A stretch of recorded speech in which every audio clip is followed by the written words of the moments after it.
There is an old maritime truth that most of us have forgotten. We are taught to fear the hurricane. We are taught to dread the 50-foot wave and the howling wind. But the veteran sailor knows better. The sailor knows that the most dangerous ocean is the one that looks like glass. Because in the storm you fight, but in the silence you wait. Robert Ernst was not a reckless adventurer. He was a man of logic, discipline, and preparation. He set out across the Pacific with a sound vessel and a clear plan. But plans do not survive where he went. He found himself trapped in a perfect silent circle of blue, a place where the sun became a hammer, where time lost its meaning, and where the water itself became a taunting, poisonous enemy. This is not the survival story you are used to. There are no Hollywood heroes conquering nature here. This is a blueprint of what happens when the human mind is slowly dismantled by thirst, salt, and the relentless patience of the sharks waiting just beneath the rubber floor. It is a story of how thin the line truly is between a civilized man and a creature of instinct. So, turn down the lights. Pour yourself a tall glass of water. Believe me, you are going to want it. And join me as we drift into the silence to uncover the forgotten, terrifying ordeal of Robert Ernst. There is a specific kind of silence found only in the deepest parts of the Pacific Ocean. It is not the silence of a library or the quiet of a sleeping house. It is a heavy, pressurized silence, a silence that feels like it is waiting for something. If you were to stand on the deck of a ship in the middle of this expanse, turning in a slow circle, you would see nothing but a flat, trembling line where the blue of the water meets the white of the sky. It is a perfect, terrifying circle. For centuries, this specific view has been the greatest fear of the mariner. We are taught to fear the storm. We are taught to look for the tidal wave, the hurricane, the jagged reef hidden beneath the foam. We build ships to fight violence. We reinforce steel hulls to withstand crushing waves. We design radar to see through the thickest fog, but we have no defense against the calm. When the wind dies and the sea turns into a sheet of polished glass, the ocean stops being a highway and becomes a prison. In maritime history, the most dangerous days are not the ones where the sky turns black. The most dangerous days are the ones where the sun is bright, the air is still, and the water looks inviting. That is when the ocean is most patient. It is on those days that the vastness of the world becomes a psychological weight, pressing down on the human mind until it begins to crack. This is the story of a man who found himself trapped in that perfect, terrible circle. His name was Robert Ernst, and his story has largely been washed away, eroded by time just as footprints are scrubbed from the wet sand. But what happened to him? Drifting alone on a yellow rubber raft in the middle of the shark-infested Pacific is not just a story of survival. It is a case study in the fragility of the human mind. It is a blueprint of what happens when a biological system, the human body, is pitted against a geological force, the ocean. We like to believe that survival is a matter of willpower.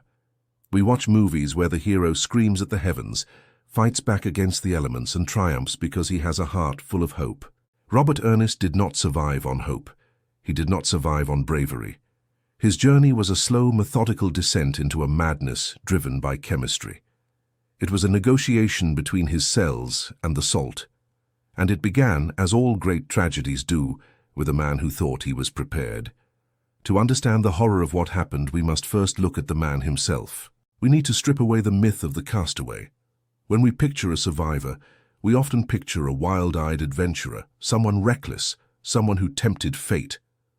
Robert Ernst was none of these things. He was a man of the mid-20th century, an era defined by structure, industry, and the belief that man had finally conquered nature through engineering. He was practical. He was disciplined. He was the kind of man who checked the oil in his engine before a short drive. He was the kind of man who kept lists. In the photographs that remain of him from before the incident, you see a face that is calm, perhaps a little stern. He does not look like a man prone to panic. He looks like a man who understands how things work. He trusted systems. He trusted that if you followed the rules of the sea would let you pass. This is the great deception of modern travel. We step onto airplanes, we board ferries, we sail small boats, and we carry with us an invisible shield of assumption. We assume that because we have charts, the world is known. We assume that because we have radios, we are never truly alone. Robert Ernst was not arrogant. He was simply a product of a civilization that had forgotten how big the world actually is. He did not set out to challenge the gods. He set out to travel from point A to point B. It was a journey of logistics, not heroism. He had a vessel, he had supplies, he had a plan. Let's look at that equipment. In the world of survival, gear is a talisman. We touch the plastic casing of a flare gun, the heavy canvas of a life raft, the metal seal of a water canister, and we feel safe. These objects are promises. They promise us that if things go wrong, we have a backup. Ernest's preparations were calculated with the optimism of a mathematician. He had water, but water on a boat is measured in days, based on the assumption of a standard voyage. You calculate what you need, then you add a safety margin. A 20% buffer, maybe 30%. You do not calculate for a 1,000% buffer. You do not pack enough water for a lifetime, because to do so would be absurd. He had navigational tools, sextants, charts, compasses, instruments of logic. These tools work by drawing lines between the stars and the horizon, triangulating a position on a grid. But a grid is an imaginary thing. The ocean does not know what latitude is. The ocean does not care about longitude. When Robert Ernst set out, the Pacific was behaving according to the charts. The currents were where they were supposed to be. The trade winds were blowing in the correct direction. The machinery of his vessel was humming with the rhythmic, comforting sound of combustion. And then the texture of the world changed. It is difficult to pinpoint the exact moment a journey turns into a disaster. It is rarely a single cinematic explosion. In real life, disaster is often quiet. It is a gradual accumulation of small variances. A missed coordinate, a subtle shift in the wind that pushes a vessel 2 degrees off course for 3 days. A mechanical cough in an engine that no one notices until the silence follows. For Ernest, the transition was defined by the loss of momentum. Whether it was a navigational error that led him into the empty quarter of the ocean or a mechanical failure that left him drifting, the result was the same. The engine stopped, the forward motion ceased. And when a boat stops in the middle of the Pacific, the world changes instantly. Without the engine, the wind sounds different. It becomes louder, more personal. Without the wake trailing behind the boat, the water seems to close in. The vessel, which felt like a fortress moments ago, suddenly feels like a toy. Ernest would have tried to fix it. We can imagine him there in the first few hours, hands covered in grease, sweat dripping from his forehead, checking valves, checking sparks. This is the solution phase. The human brain is wired to solve problems. We believe that every puzzle has a solution if we just think hard enough. He would have checked the radio, but radios rely on line of sight or atmospheric bounces. In the vast dead zones of the Pacific, a radio is just a box of static. It picks up the hiss of the universe, but no human voices. The sun began to set on that first day of stillness, and as the light faded, transforming the water from a bright, friendly blue to a deep, bruising purple, and finally to a black void, the realization must have settled in. He was not going anywhere. The next morning, the sun rose, and the true enemy revealed itself. It wasn't a storm. It was the heat. On the open ocean, there is no shade. The sun does not just hit you from above, it reflects off the water and hits you from below. You are cooked in a convection oven of light.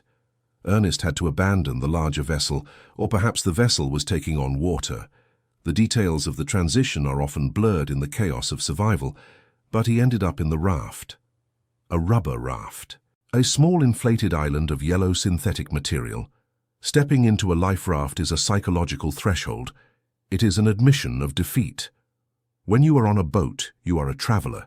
When you are in a raft, you are a castaway. The status of your existence changes. You are no longer navigating, you are waiting. He took inventory. This is the ritual of the castaway. You count everything. 3 tins of food, a fishing kit with rusted hooks, a flare gun, and water, the water. He would have looked at the containers. He would have done the math in his head. If he drank a pint a day, he had enough for a week. If he drank half a pint, 2 weeks. But looking at a plastic bottle of water in a calm room is very different from looking at it while sitting on a griddle in the middle of a desert. The thirst hadn't started yet. Not really. But the fear of the thirst had. He sat in the raft, bobbing gently. Up and down. Up and down. The motion is sickeningly constant. It never stops. The horizon was empty. 360 degrees of nothing. And then the company arrived. It started with a shape, a dark shadow moving deep beneath the raft. When you are in a small raft, you are intimately connected to the water. There is only a thin layer of rubber or fabric between your body and the ocean. You can feel the temperature of the water through the floor. You can feel the vibrations of things moving beneath you. Robert Ernst saw the fin first. The dorsal fin of a shark is an iconic image of terror, but in reality it is much more subtle than in the movies. It cuts the water with almost no sound. It is just a slice of grey breaking the surface tension. Then came another, and another. These were not the frenzied monsters of fiction. They were oceanic whitetips or perhaps tiger sharks, pelagic hunters. They are curious. They are patient. They began to circle the raft. The circle is a behavior of investigation. They were testing this new object. Was it a whale carcass? Was it debris? Was it food? Ernest sat in the center of the yellow rubber circle, while the grey predators traced a larger circle around him. It was a geometry of death. He watched them. They watched him. At first, the adrenaline would have been sharp. His heart hammering against his ribs, his breath short and shallow. He would have clutched the paddle ready to strike, but you cannot maintain panic for days. The body cannot sustain it. The sharks didn't attack immediately. They just swam, around and around. Occasionally one would bump the bottom of the raft. A heavy, muscular thud. The raft would lift slightly, then settle back down. For imagine that feeling. Sitting on a pocket of air and feeling the rough sandpaper skin of a prehistoric predator slide against the floor beneath your legs, knowing that one bite, one tear in the fabric, and the air would vanish, leaving you in their world. But hours passed, then a day. The sharks remained. Ernest began to realize that they were not leaving. They had nowhere else to be. The ocean is vast and empty for them, too. A floating object is an event. It attracts small fish, which attract medium fish, which attract the sharks. He was becoming an ecosystem. The fear, sharp and spiking at first, began to dull into a heavy, nauseating dread. It became background noise. The sun beat down. The reflection glared off the water, burning his retinas. The sharks circled. The water in the canteen sloshed with the motion of the waves. He was still rational. He was still Robert Ernst. He knew his name. He knew the date. He knew he had to conserve his energy. He did not know yet what was coming. He did not know that the sharks were the least of his problems. The true monster was already inside him, waiting to be woken up. It was in his kidneys. It was in his blood. It was the biological imperative for hydration. As the first full day on the raft ended, and the sun dipped below the horizon, bringing a momentary relief from the heat, the darkness brought a new terror. You cannot see the sharks in the dark, but you can hear them. Splash, a tail slapping the water, the sound of a body breaking the surface. In the pitch black, Ernest sat alone, listening to the monsters circling his rubber island. He took a sip of water, just a sip. He held it in his mouth, letting the liquid coat his tongue, savoring the feeling of wetness. He swallowed. It wasn't enough. It would never be enough again. The grand ambition was over. The reality was setting in, and the machine of his body was about to enter a crisis for which there is no preparation. The ocean looked empty, but it was busy. It was busy extracting the moisture from his breath. It was busy pulling the sweat from his pores. The clock had started, but for now he was just a man in a boat, floating in the dark, wondering if anyone knew he was missing. The sun rose on the second day, and with it came the inventory of survival. In the civilized world, we drink without thinking. We pass a fountain and take a sip. We open a fridge and grab a bottle. We leave glasses of water half full on bedside tables, allowing the liquid to go stale, and then we pour it down the sink. We are wasteful creatures because we live in an era of abundance. But on the raft, the economy of water changed overnight. Water was no longer a beverage. It was currency. It was time. Robert Ernst held his supply in his hands. He felt the weight of it. Every ounce represented an hour of life. If he drank, he was spending his future. If he abstained, he was buying time, but at the cost of immediate suffering. This is the first great psychological battle of the castaway, the rationing. He established a routine, a sip in the morning, a sip at high noon, a sip at sunset. Imagine the discipline required for that. Your throat is dry, your lips are beginning to feel like parchment. You unscrew the cap of the water container. The sound of the plastic twisting is the loudest sound in the universe. The smell of the fresh water wafts up, a sweet mineral scent that triggers a violent biological response. Your mouth tries to salivate, but there is no saliva left. Your stomach cramps with anticipation. You tilt the container. The liquid touches your tongue. Every instinct in your mammalian brain screams at you to gulp, to swallow, to drain the container dry. The body does not understand rationing. The body only understands need. It wants to flood the system. But Ernst had to fight his own biology. He had to let a single tablespoon of water slide down his throat. And then, the hardest part, he had to pull the bottle away. He had to screw the cap back on while his body screamed in protest. He had to listen to the water slosh back into the bottom of the container, knowing it was right there, just inches away, but forbidden. For the first 2 days, the discipline held. He was a man of systems. And this was just another system. Input-output calculation. But the environment was working against him. The Pacific is not a passive backdrop. It is an active aggressor. We often think of the ocean as wet, but for a castaway, the ocean is salt. And salt is the opposite of water. Salt is a desiccant. It loves moisture, it seeks it out and absorbs it. By the 3rd day, the salt was everywhere. It dries on your skin in white geometric crystals. It forms in the creases of your elbows, behind your knees, in the corners of your eyes. It is abrasive. With every movement of the raft, every shift of his weight, the salt crystals acted like microscopic sandpaper grinding against his skin. Sores began to open, small raw patches of flesh, and the air itself was heavy with saline mist. Even when he wasn't touching the water, he was breathing it. He was inhaling salt. It coated his lips. When he licked them, hoping for moisture, he got only brine. This creates a vicious cycle. The salt on the lips triggers the thirst reflex. You want to lick your lips to soothe them, but the saliva is gone and the tongue is rough, so you only deposit more salt, which cracks the lips further, which demands more licking. Ernest's face began to change. His lips swelled, they cracked and bled, and the blood dried instantly into dark scabs. His tongue, once a nimble instrument of speech, began to feel like a foreign object in his mouth. A heavy, swollen piece of felt. He tried to keep his clothes wet with seawater to stay cool, to fight the sun. But as the clothes dried, they became stiff with salt, rubbing against his sunburned skin like wire wool. He was being mummified while he was still alive, and inside, the machine was beginning to malfunction. Let us look at the science of thirst. It is a process that modern medicine understands well, but rarely sees in such an extreme, prolonged state. The human body is essentially a bag of saline water. We are walking oceans. Our cells float in fluid. To function, the balance of salt and water inside us must be maintained within a razor-thin margin. When you stop drinking, the volume of water in your blood drops. Your blood becomes thicker.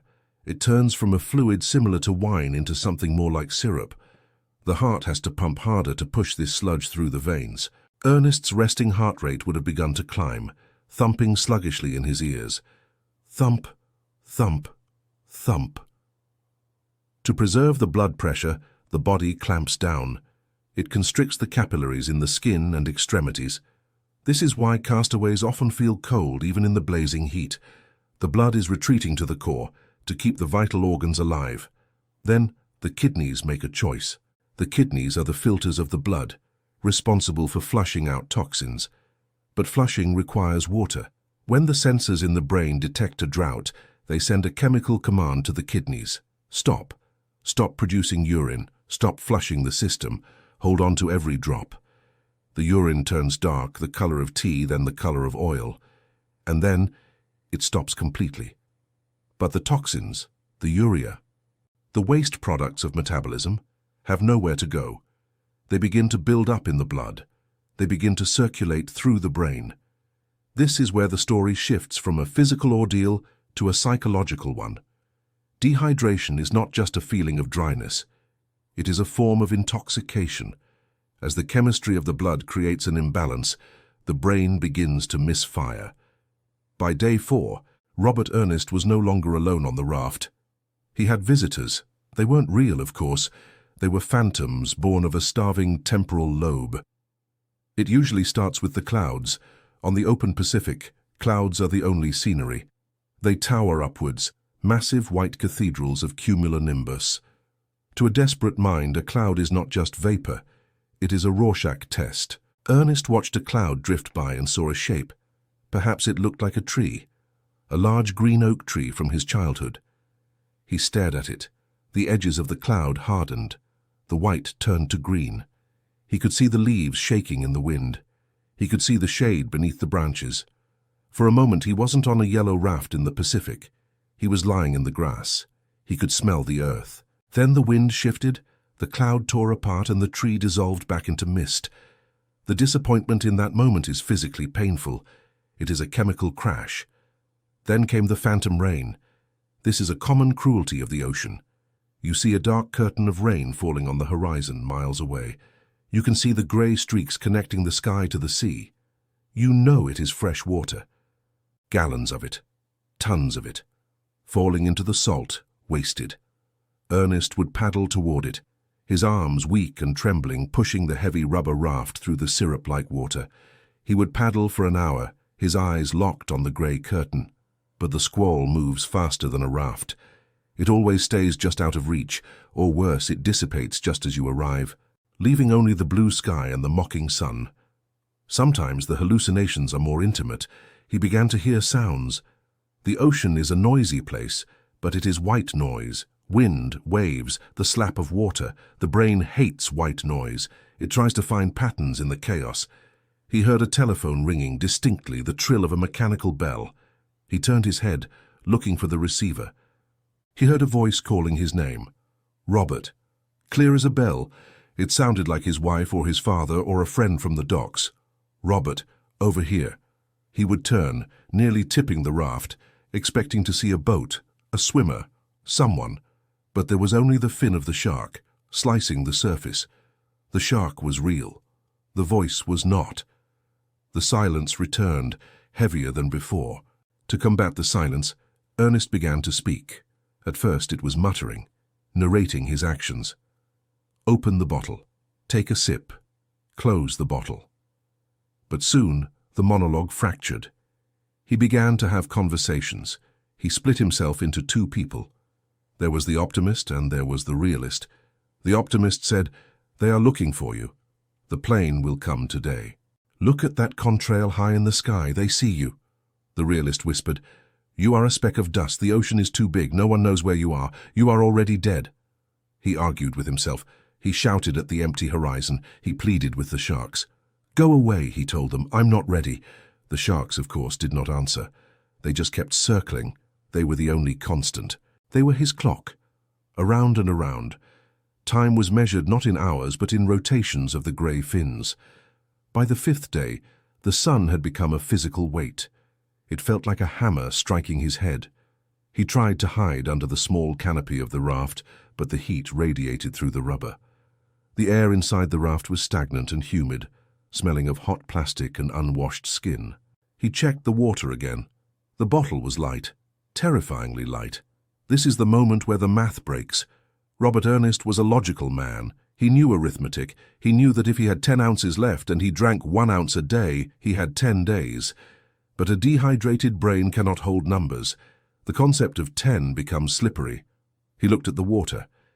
Is that 10 ounces, or is it 5? Did I drink yesterday? I remember drinking, but was that today or yesterday? If I drink now, I'll feel better. If I feel better, I can catch a fish. If I catch a fish, I can get fluid from its eyes, from its spine. So drinking now is actually an investment. It's logical to drink more now. This is the logic of addiction, the brain rewriting reality to get what it needs. He lifted the bottle. He took a sip, then another. The liquid was warm, tasting of plastic, but it was glorious. He felt it hit his stomach and radiate outwards. He stopped himself, but the level had dropped significantly. Panic set in. He had broken the rule. He had failed the system. He looked over the side of the raft. The water of the Pacific was crystal clear. It was a beautiful, shimmering turquoise. It looked so cool. It looked so refreshing. He dipped his hand in. The water felt cold against his feverish skin. He brought his wet hand to his face to cool his forehead. Drops of water ran down his nose, over his cracked lips. He tasted the salt. But in his delirium, the salt didn't taste like poison. It just tasted like water. The forbidden thought entered his mind. It is the thought that kills almost every castaway who gives in to it. Maybe it won't hurt just a little. Maybe I can mix it. Half fresh, half salt. That would double my supply. Maybe the manuals are wrong. They don't know my body. I'm strong. He stared at the ocean. The ocean stared back. It was endless. Millions of gallons of water surrounding him, cradling him. Why should he die of thirst when he was floating on water? It seemed like a cruel joke, a cosmic error. He reached for his cup. He looked at the seawater. The shark passed by, its eye rolling back to look at him. Ernst hesitated, his hand trembling. The sun beat down. The thirst was a claw in his throat. He knew intellectually that drinking seawater leads to madness. The salt concentration is higher than the blood can handle. To flush out the salt, the kidneys have to pull more water from the cells than was consumed in the drink. It is a net loss. It accelerates dehydration. It causes the brain to shrink inside the skull, tearing blood vessels, causing hemorrhage, seizures, death. He knew this, but the optimist voice whispered, "Just one sip, just to wet the mouth." He dipped the cup into the Pacific. He held it up to the light. It was clear. It looked innocent. He brought it to his lips. The cup hovered at his lips. Inside the plastic rim, the water was clear, indistinguishable from the fluid of life, but it was chemically designed to kill him. He didn't drink it, not the whole cup, not yet. At the last possible second, some primitive override switch in his brainstem, the part of the lizard brain that wanted to live more than it wanted to stop the pain, slapped his hand away. The cup fell. The seawater splashed onto his lap, soaking his trousers, cool and heavy. He gasped. It was a gasp of horror. He had almost done it. He had almost crossed the line from which there is no return.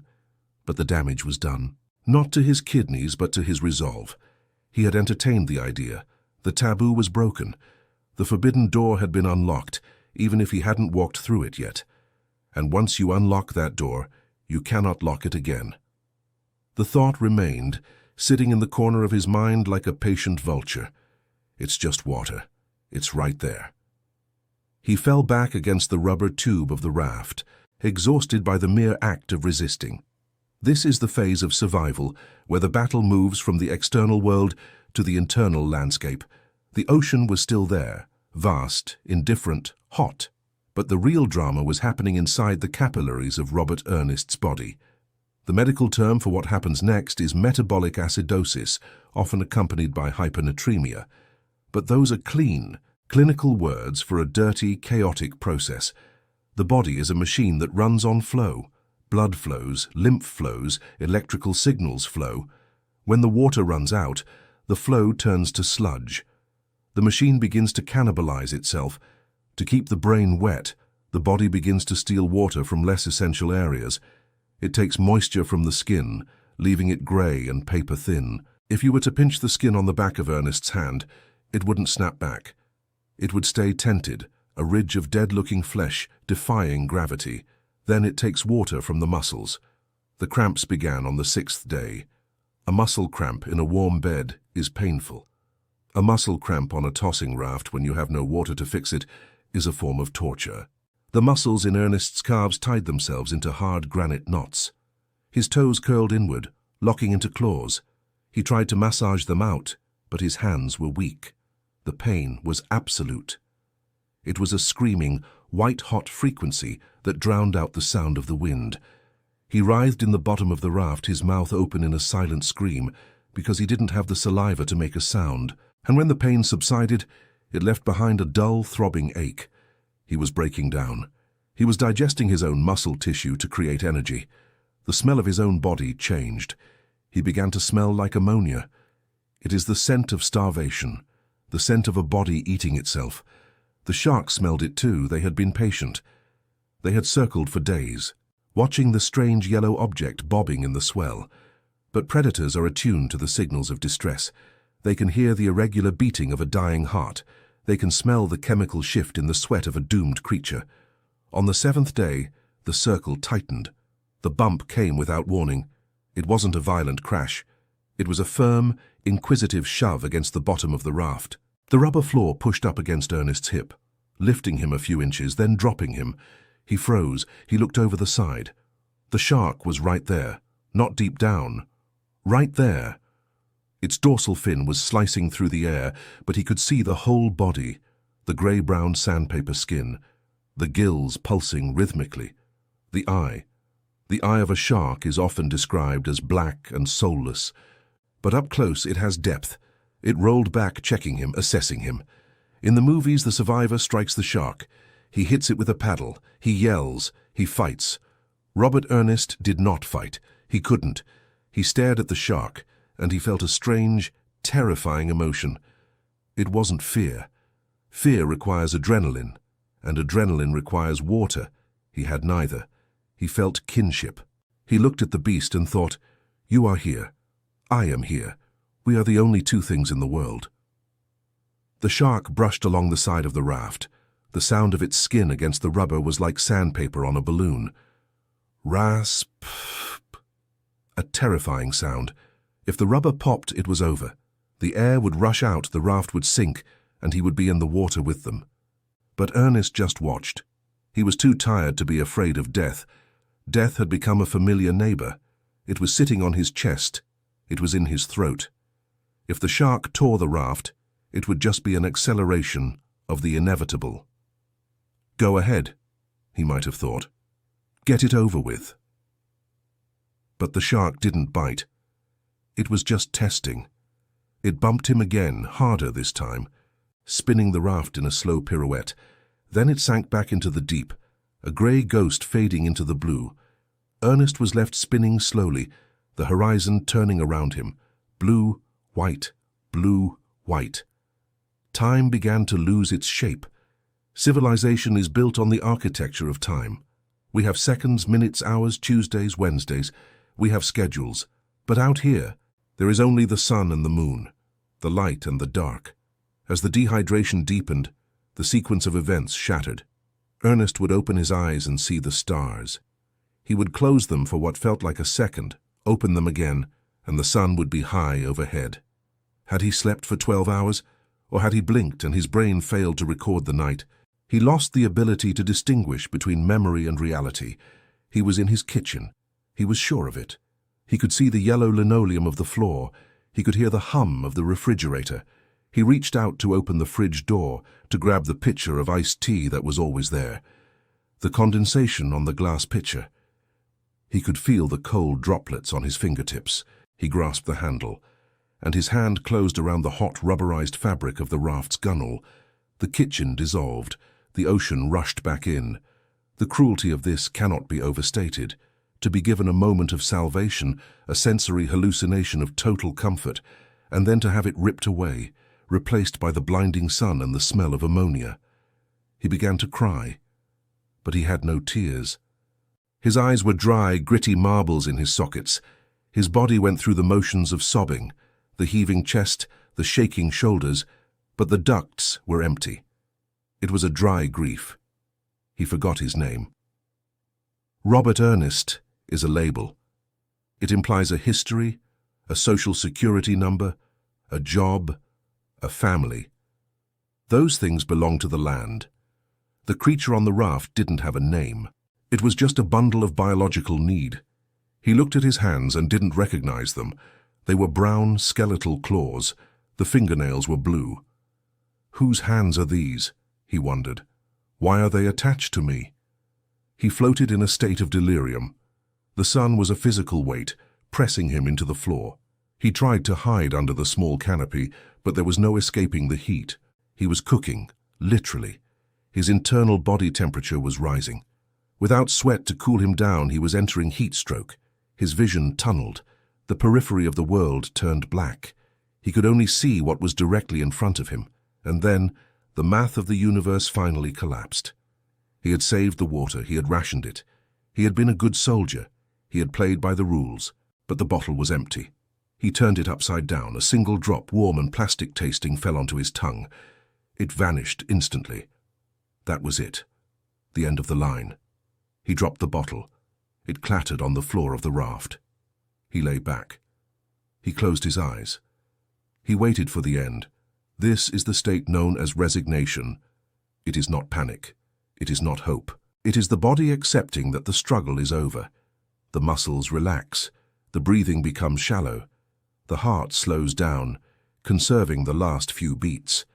In this state, the pain actually recedes. The brain releases endorphins, natural painkillers, to ease the passage. It is nature's final mercy. Ernst drifted. He wasn't on the ocean anymore. He was floating in a void. A soft, dark, velvet space. He was comfortable. He didn't need water here. He didn't need anything. He was ready to die. And then a sound intruded. It wasn't the wind. It wasn't the splash of a shark. It wasn't the voice of his wife or the phantom telephone. It was a drone. A low, mechanical thrum. It vibrated in his chest. His brain, deep in its shutdown sequence, tried to categorize it. A giant mosquito. No. A lawnmower. No. An engine. His eyes fluttered open. The lids were stuck together with dried salt and mucus. He had to force them apart. The light was blinding. He tried to sit up, but his body didn't respond. He was paralyzed by weakness. He could only roll his head to the side. Through the black tunnel of his vision, he saw a shape on the horizon.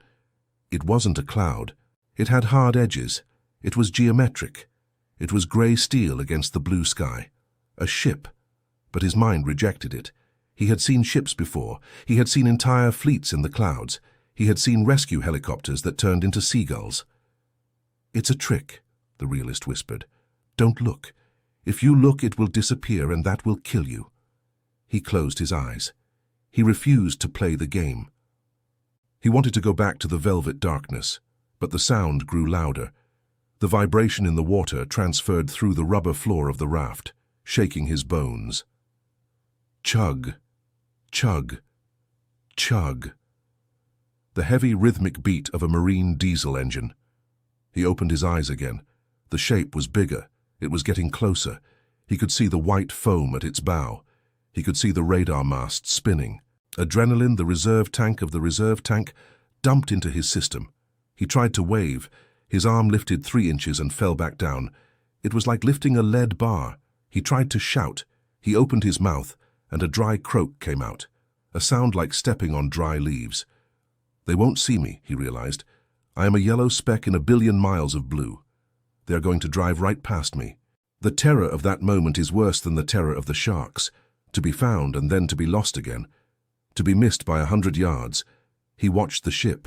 It was a freighter, massive, a wall of steel. It was passing him. It was moving across his field of vision left to right. It wasn't turning. He watched the bridge, the glass windows high up on the superstructure. He looked for a face. He looked for a pair of binoculars. He saw nothing, just the reflection of the sun on the glass. The ship ploughed on. The wake hit the raft, rocking it violently. "No!" his mind screamed, though his lips didn't move. "No, please!"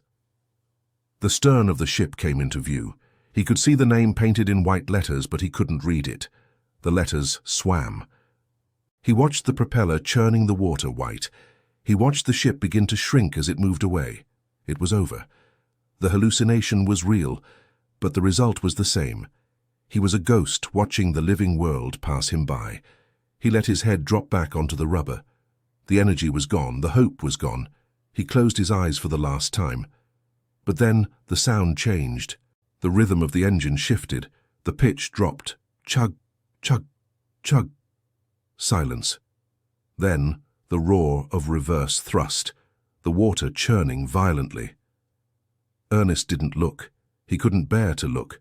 But then came a new sound, a human sound, a whistle, a sharp, piercing blast, and then a voice. Not inside his head. A voice amplified by a megaphone, distorted by the wind, but undeniably real. "Ahoy, the raft!" The words hung in the hot air. Robert Ernest didn't cheer. He didn't cry out, "I'm here!" He didn't feel a surge of joy. He felt a profound, confusing dislocation. The world of the dead and the world of the living were colliding. He forced his eyes open one more time. The ship had stopped. A small boat was being lowered down the side.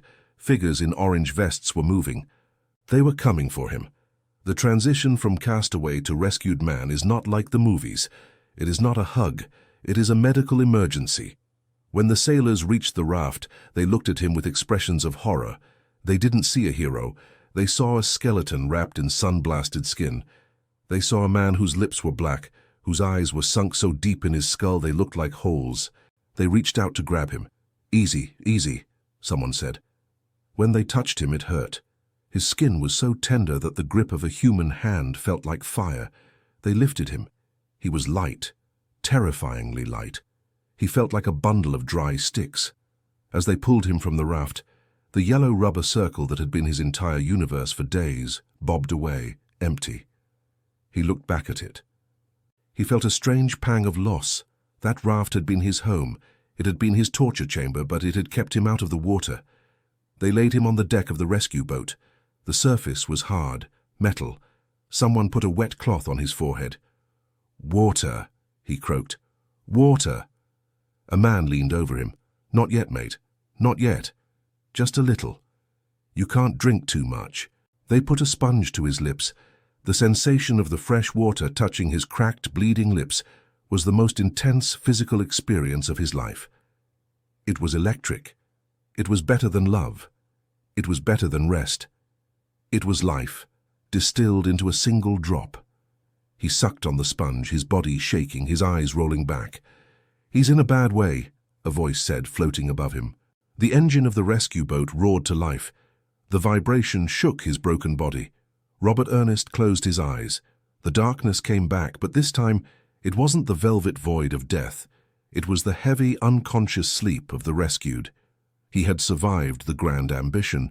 He had survived the reality. He had survived the crisis.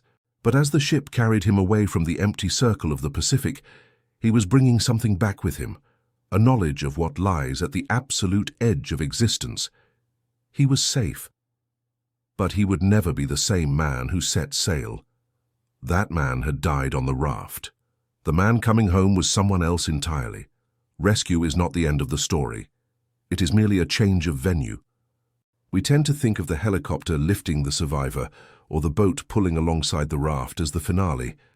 The credits roll, the music swells, and we assume the protagonist goes home, eats a warm meal, and lives happily ever after. But the body does not forget, and the ocean does not let go so easily.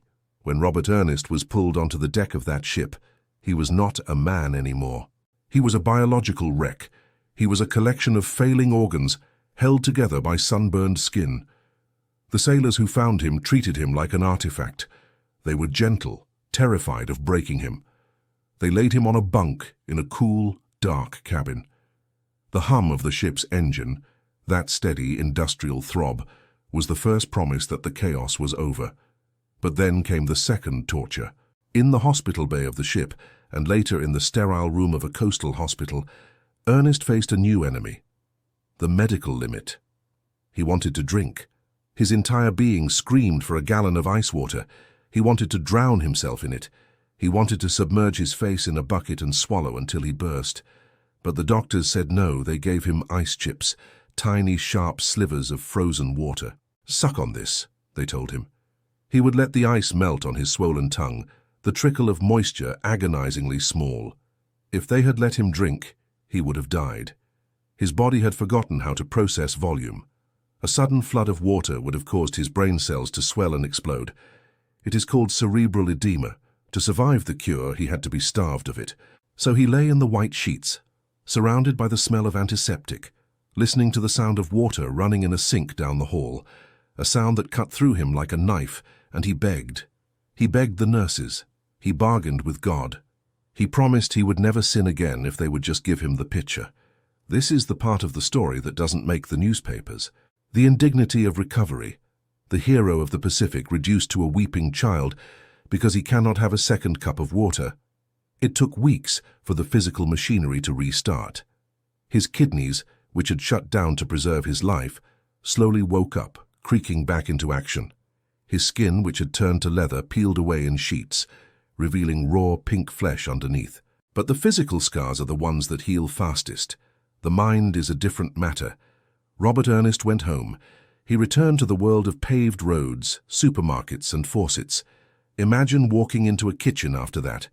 You turn a metal handle, and clear, clean, life-saving liquid pours out endlessly. It drains away into the sewer. It is magic. For months, Ernest could not turn off a tap. He would stare at it, mesmerized by the abundance. He would catch himself hoarding glasses of water around the house, one on the nightstand, one on the bookshelf, one by the door, just in case. This is a common trauma response among castaways. They become water hoarders. They cannot trust that the supply will last. They know in a way that we cannot understand that the world is actually a desert, and the water we have is a temporary error in the system. And yet, despite the horror of his ordeal, Robert Ernst faded. He did not become a household name. There were no best-selling books, no Hollywood movies starring a rugged actor fighting off sharks. Why? Why do some survival stories become legends like Shackleton or the astronauts of Apollo 13, while others, like Ernest's, dissolve into the archives? The answer lies in the nature of his suffering. We like survival stories that are about conquest. We want to see man fight nature and win. We want to see ingenuity. We want the castaway to build a radio out of a coconut, or tame a wild bird, or spear a shark with a rusty knife. We want agency. Robert Ernst had no agency. He didn't conquer the Pacific. He endured it. His story was one of passive deterioration. He sat. He waited. He rotted. There is no glory in watching a man drink his own urine. There is no triumph in watching a man hallucinate that his wife is standing on the waves. It is uncomfortable. It reminds us of our own biology. It reminds us that we are meat and that meat spoils. So society looked away. We gave him a brief moment of attention, a newspaper headline, a handshake, and then we moved on to cleaner heroes.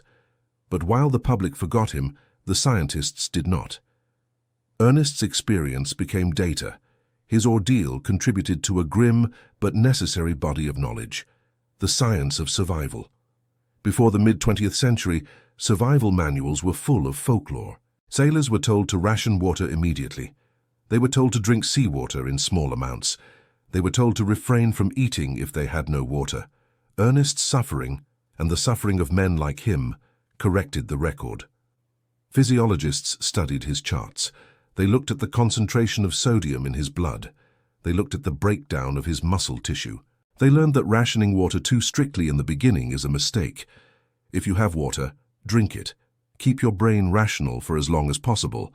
A hydrated brain can catch a fish or signal a plane. A dehydrated brain, saving its water for day 10, will die on day 5 because it makes a fatal error. They learned that the hope of rescue can actually be dangerous if it makes a survivor expend energy.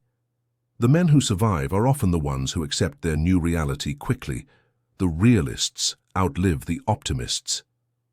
Ernest's pain became a sentence in a military survival handbook, a cautionary footnote in a medical journal. This is his legacy, not a statue in a park, but a slight improvement in the odds for the next sailor who drifts into the silence. And what of the ocean? The Pacific did not notice his departure. The moment the rescue boat pulled away, the spot where Ernest had floated for so long, that specific coordinate of suffering was reclaimed by the sea. The waves rolled over it. The sharks, finding the yellow shape gone, swam back into the deep. The ocean has no memory. It does not accumulate guilt. It has drowned millions of men, and it is as pristine and innocent today as it was at the dawn of time. This is the hardest truth to accept. We want the universe to care about us. We want our suffering to mean something to the landscape. We want the storm to be angry at us, but the storm is just air moving from high pressure to low pressure. The drought is just a lack of moisture. The shark is just a biological machine looking for protein. Robert Ernst was not persecuted by a demon. He was simply caught in a blind mechanism. He was a soft object in a hard world. In the years that followed, Ernst lived a quiet life. But those who knew him said there was a distance in his eyes, a 1,000-yard stare. It is the look of a man who has seen the edge of the map. Most of us live in the center of the map. We live in the safe zone, where help is a phone call away, where water flows from pipes, where the temperature is controlled. We believe this safety is the natural state of the world. Ernst knew the truth. He knew that the safety is a thin veneer, a bubble, and he knew how easily the bubble pops. He knew that just a few miles offshore, the rules of civilization evaporate, and the rules of the food chain take over. He carried the silence of the Pacific inside him until the day he died. Perhaps, late at night, lying in his bed in a quiet suburban house, he would wake up sweating. The ceiling fan spinning above him would look for a split second like the dorsal fin of a shark circling.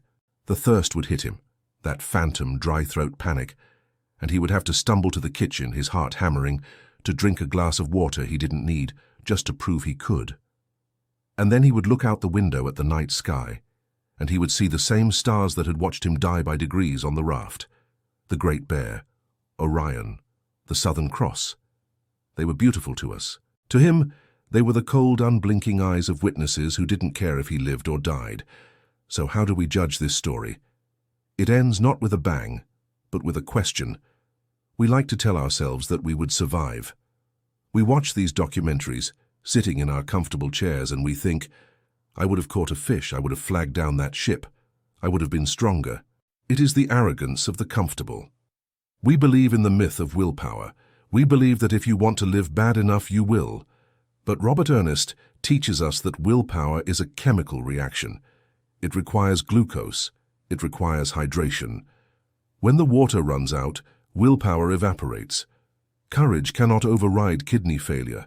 Bravery cannot stop the blood from thickening into sludge. Ernst survived not because he was the bravest man on earth, but because he was lucky enough to be found before the math reached zero. He survived because a lookout on a freighter happened to glance at a specific patch of water at a specific second. It was random. And that is the most terrifying thing of all. Tonight, when you turn off this audio, you will probably go to the kitchen. You will grab a glass, you will fill it with water, you will lift it to your lips, take a moment, look at the liquid. See how clear it is, see how light catches it. Drink it. Feel it hit your tongue. Feel it slide down your throat. That sensation is not just a drink. It is the only thing keeping you from the circle. It is the tether that holds you to the world of the living. Robert Ernst is gone now. The raft is gone. The ship that saved him has likely been scrapped. But the Pacific is still there. It is waiting. It is wide and blue and terribly, terribly patient. And on the days when the wind dies down and the water turns to glass, it looks almost inviting. Almost.